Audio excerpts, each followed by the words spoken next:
اعوذ باللہ من الشیطان الرجیم بسم اللہ الرحمن الرحیم الحمد للہ رب العالمین بارئ الخلائق اجمعین وباعث الانبیاء والمرسلین الصلاة والسلام علی خیر خلقہ محمد وآلہ الطیبین الطاہرین المعصومین وعلی صحبہ المنتجبین۔ دوستان عزیز، جس طرح کے ہمارا روٹین یہ چل رہا ہے کہ 3 دن حدیث ہوگا اور 3 دن تاریخ اسلام۔ آج تاریخ اسلام کا دن ہے۔ ہم نے ختمی مرتبت حضرت محمد مصطفیٰ صلی اللہ علیہ وسلم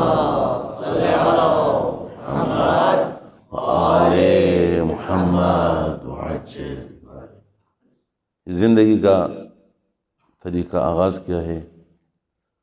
آہستہ آہستہ انشاءاللہ ہم جائیں گے اور کچھ نہ کچھ اپنے دوستان کی خدمت میں عرض کریں گے۔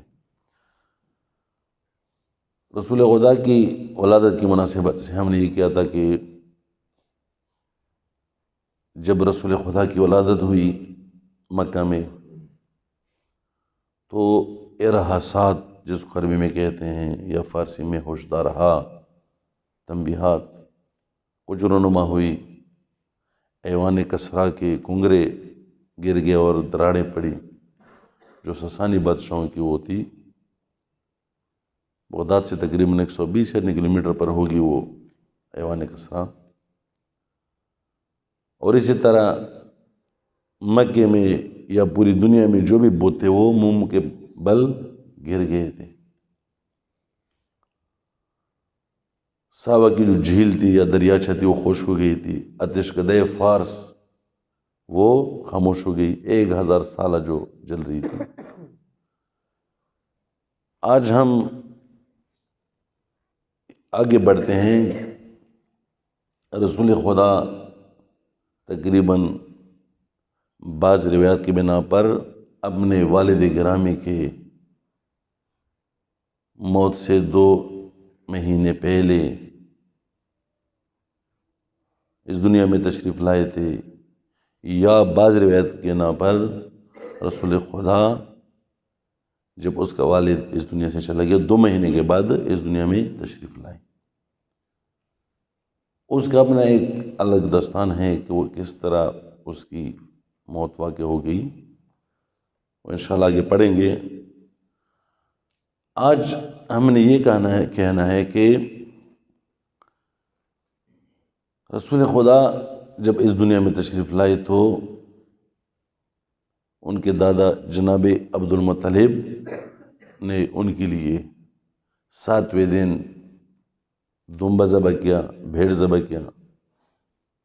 نام ہی حضرت محمد صلی اللہ علیہ وآلہ وسلم۔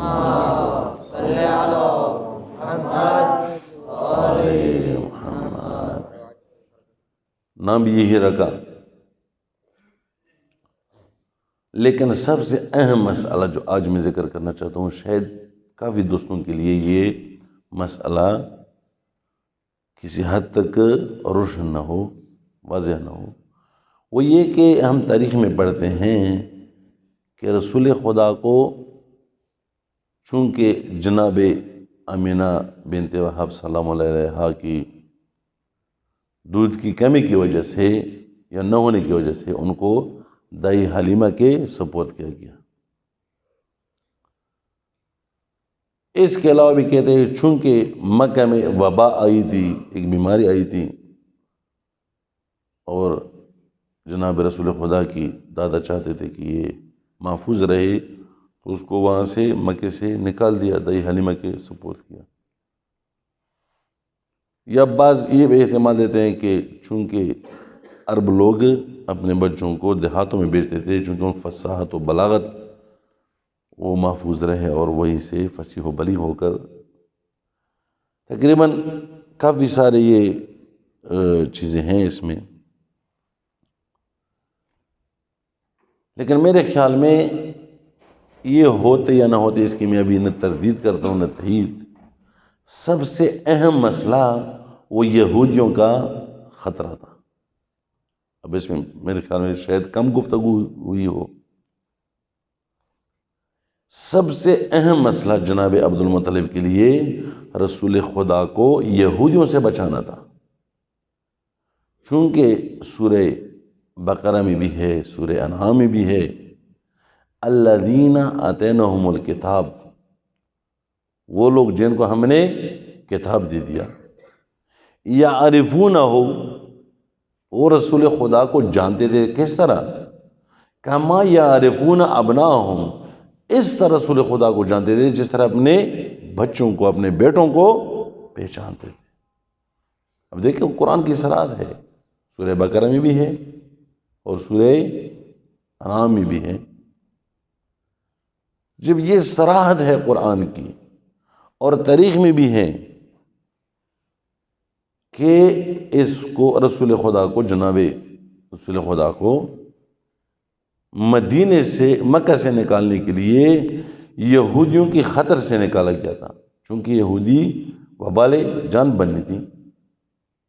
اب اگر بیماری کی بات کر رہے ہیں کہ اس طرح وبائی طاعون، یہ معتبر منابع میں، تاریخ کے معتبر کتبوں میں کوئی وہ نہیں ہے۔ اگر فصاحت و بلاغت کے لحاظ سے تھی تو آپ ذرا دیکھیں، امام علیہ السلام کو نکالا گیا ہے، جناب جعفر تیار، جناب عقیل، جناب حمزہ، باقی سارے۔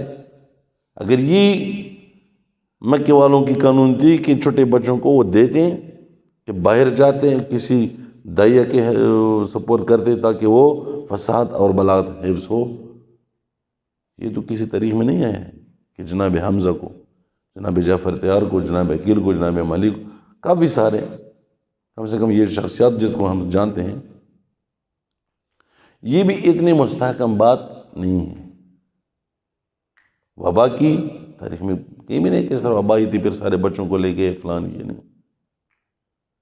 اگر دودھ کی کمی کا مسئلہ ہے یا دودھ کے نہ ہونے کا مسئلہ ہے، رسول خدا کے والد گرامی دودھ کی کمی یا نہ ہونے کی وجہ سے ان کو، تو پھر مکہ میں کیا دائی کم تھے ان کو باہر۔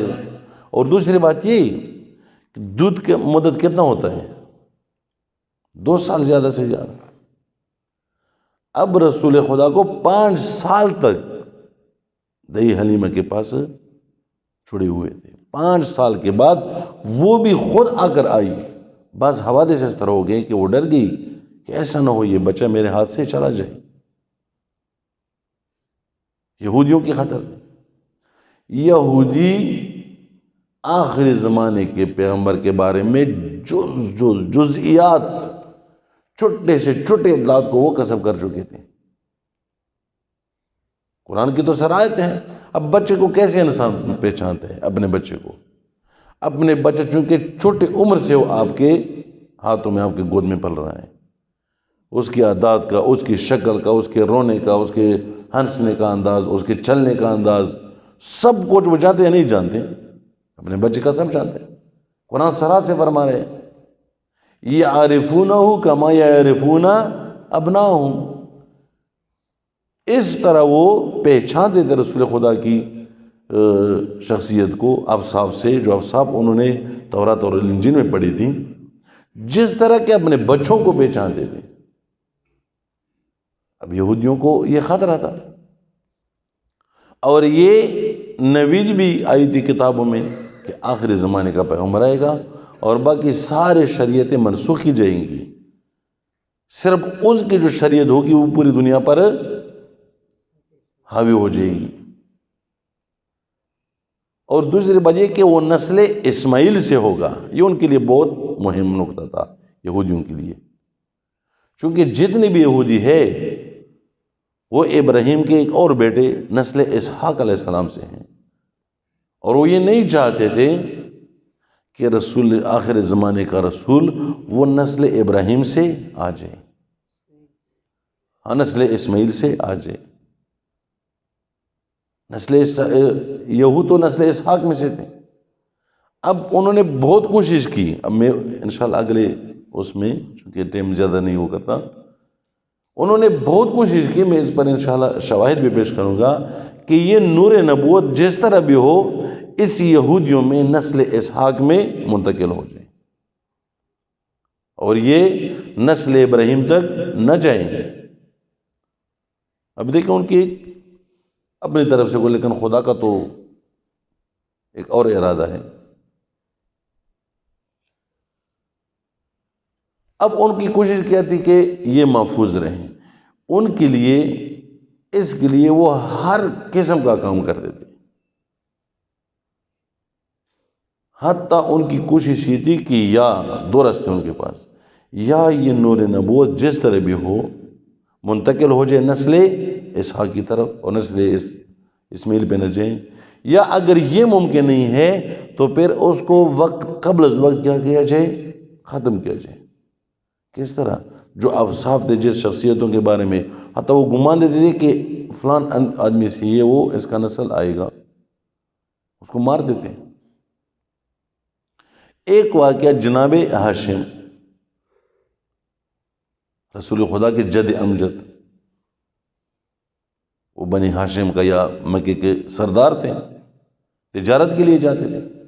میں اسی ایک پر انشاءاللہ اکتفا کروں گا، انشاءاللہ اگر آپ وہ تنگ نہیں ہو جائیں گے تو یہ ایک ہی وہ میں کروں گا اور باقی پھر انشاءاللہ وہ۔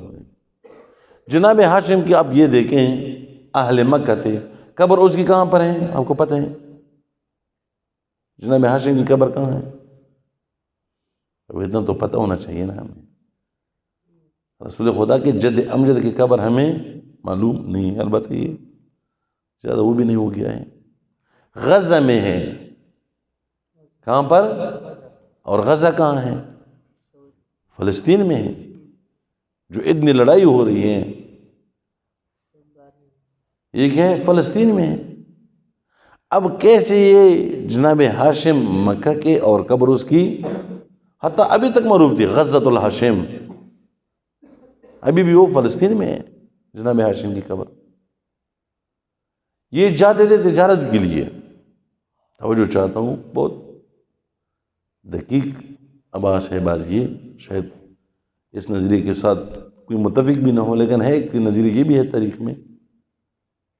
جناب ہاشم چونکہ رئیس قبیلہ تھے، سردار تھے، مکہ میں عظیم شخصیت تھی، یہ جب آتے تھے تو یہ درمیان میں مختلف راستوں پر ہو کر شام کے لیے تجارت پر جاتے تھے۔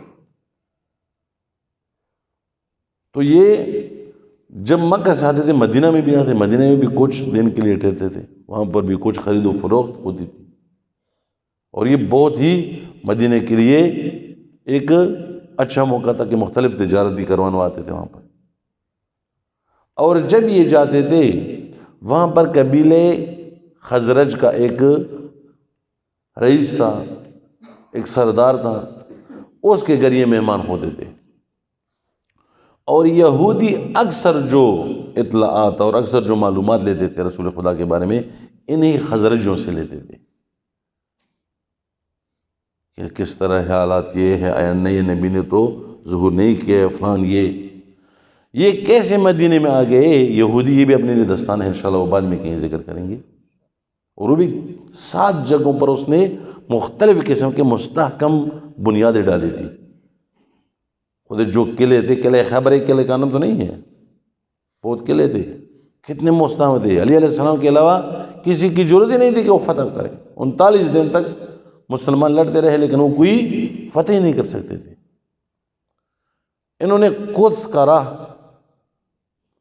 وہ کیا تھا، صد راہ بن گئے کہ قدس تک مسلمان نہ پہنچے۔ وہ عجیب غریب قسم کا، اس کا پڑھنا چاہیے یہ تاریخ کہ کیسے رسول خدا کے آنے سے پہلے انہوں نے کیا کیا بندوبست کیے تھے۔ اب میں جناب ہاشم کی بات کر رہا ہوں، تو وہ خزرجی کے پاس آئے تھے، اور انہوں نے باقاعدہ حتیٰ حسب و نسب کے لحاظ سے بھی ان کو پتا تھا یہ مکہ سے ہوگا، فلان ہوگا، پھر مدینے میں آئیں گے۔ اب ان کو پتہ چلا کہ یہ جناب ہاشم رئیس مکہ ہے، اور جو اوصاف بتے ہوئے تھے ان کو یہی ہیں۔ اب یہودی بہت پیچیدہ کام ہے، بہت پیچیدہ قوم ہے یہ۔ اب امریکہ کی آبادی کو دیکھیں، ٹوٹل آبادی کتنی ہے، اس میں یہودی کتنے فیصد ہوں گے؟ 2%۔ اور امریکہ کی پالیسیوں پر، خارجی پالیسی، داخلہ پر جو بھی ہے ان پر یہی حاکم ہے۔ اب 2% کے لوگ، انتہائی پیچیدہ قوم ہے یہ اپنی جگہ۔ اب یہ جناب ہاشم جب وہاں پر آتے ہیں تو ان سے وہ تقاضا کرتے ہیں، وہ جو رئیس وہ قوم ہے، مدینہ کا جو سردار ہے، کہ آپ میری بیٹی سلمہ سے ازدواج کریں، شادی کریں۔ جناب ہاشم یہ قبول کرتے ہیں، لیکن جب ازدواج کرتے ہیں ایک تاریخ کے مطابق ان کے ساتھ شرط بھی یہی کرتے ہیں کہ اگر کوئی بچہ، اور یہ امیدواری ہو جائے، تو بچہ ہمارے ہاں مدینہ میں پیدا ہونا چاہیے، ہم اس کی کفالت کریں گے، یہ کریں گے، فلان کریں گے۔ جناب ہاشم نے بھی قبول کیا۔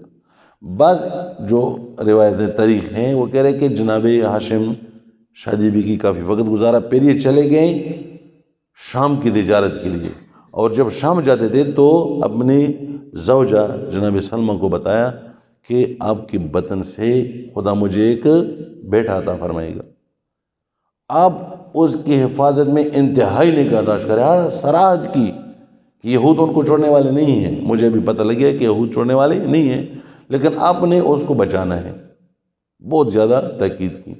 پھر جب شام چلے گئے، وہاں پر جو اطراف تھے، شامات، اس وقت یہ فلسطین تک اس علاقے کو شامات کہتے تھے، وہاں جب تجارت کے لیے چلے گئے تو وہیں پر مشکوک طریقے سے جناب ہاشم اس دنیا سے چلا جاتا ہے۔ بعض لوگ کہتے ہیں کہ نہیں، یہ مریض تھے پہلے سے، اور پھر جب چلے گئے ادھر فوت گئے۔ مریض آدمی تقریباً 1000 کلومیٹر کا فاصلہ طے کرتا ہے تجارت کے لیے۔ سوال ہے آپ سے، جب جناب ہاشم مریض تھے مدینے میں، تو تقریباً میں کہہ رہا ہوں کہ اب دقیق تو وہ 1000 کلومیٹر فلسطین تک، وہ بھی پیدل، اس زمانے کی جو سخت سفر تھے اس کے لیے وہ جا سکتا تھا؟ نہیں۔ وہاں پر مشکوک طریقے سے جناب ہاشم کو مارا جاتا ہے، اور قبر بھی، اس کی دلیل بھی یہ ہے کہ قبر بھی ابھی تک کہاں پر ہے؟ غزہ فلسطین میں۔ بہرحال باتیں تو اس میں کافی سارے ہیں، ان کا انشاءاللہ پھر جناب عبد المطلب کا ایک وہ کروں گا کہ یہ پھر اس کا نام اس نے شیبہ رکھا تھا۔ جب یہ جناب ہاشم کا وہ پیدا ہو گیا فرزند ارجمند، اس کا نام کیا رکھا تھا؟ شیبہ۔ پھر کیسے یہ عبد المطلب بن گیا، انشاءاللہ یہ اگلی اس میں، چونکہ وقت بہت زیادہ گزرا ہے۔ والسلام علیکم ورحمۃ اللہ۔